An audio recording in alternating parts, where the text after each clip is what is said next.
संसद में राहुल गांधी का तीखा हमला, चीन सेना और सरकार पर सीधे सवाल।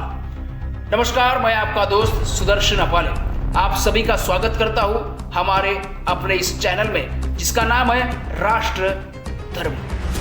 आज संसद में विपक्ष के नेता राहुल गांधी ने केंद्र सरकार पर जोरदार हमला बोला। लोकसभा में वो अपने संबोधन के दौरान उन्होंने भारत चीन सीमा विवाद, गलवान घाटी संघर्ष और राष्ट्रीय सुरक्षा जैसे गंभीर मुद्दों को उठाते हुए नरेंद्र मोदी सरकार की नीतियों पर सवाल खड़े किए गए। राहुल गांधी ने कहा कि देश की सीमाओं पर हालात गंभीर है, लेकिन सरकार सच को छुपा रही है। संसद को अंधेरे में रखा जा रहा है।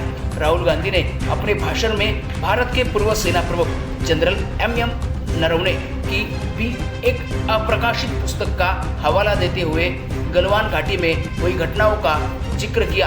उन्होंने दावा किया कि इस पूरे पुस्तक में भारत चीन टकराव को लेकर एक ऐसे तथ्य सामने आते हैं जो सरकार द्वारा देश को बताए गए आधिकारिक बयानों से मेल ही नहीं खाते। उनका कहना था कि देश को पूरी सच्चाई नहीं बताई गई। इस दौरान गांधी पंतप्रधान नरेंद्र मोदी पर सीधा निशाना साधते हुए कह गए कि जब चीन हमारी सीमाओं पर खड़ा था तब 56 इंच की छाती कहाँ थी। इस बयान के साथ ही लोकसभा में भारी हंगामा शुरू हो गया। सत्ता पक्ष के सांसदों ने कड़ा विरोध किया, जताते हुए राहुल गांधी पर संसदीय नियमों के उल्लंघन का आरोप लगाया। भाजपा सांसदों का कहना था कि संसद के भीतर किसी अप्रकाशित पुस्तक या दस्तावेज का हवाला नहीं दिया जा सकता। इस पर लोकसभा अध्यक्ष ओम बिरला ने हस्तक्षेप करते हुए संसदीय नियमों का उल्लेख किया और राहुल गांधी को अपनी बात वही रोकने के निर्देश दिए। बढ़ते हंगामे के कारण संसद की कार्यवाही कुछ समय के लिए स्थगित करनी पड़ी। संसद में बाहर मीडिया से बातचीत करते हुए विरोधी दल के नेता राहुल गांधी ने कहा कि उन्हें जानबूझकर रोका गया।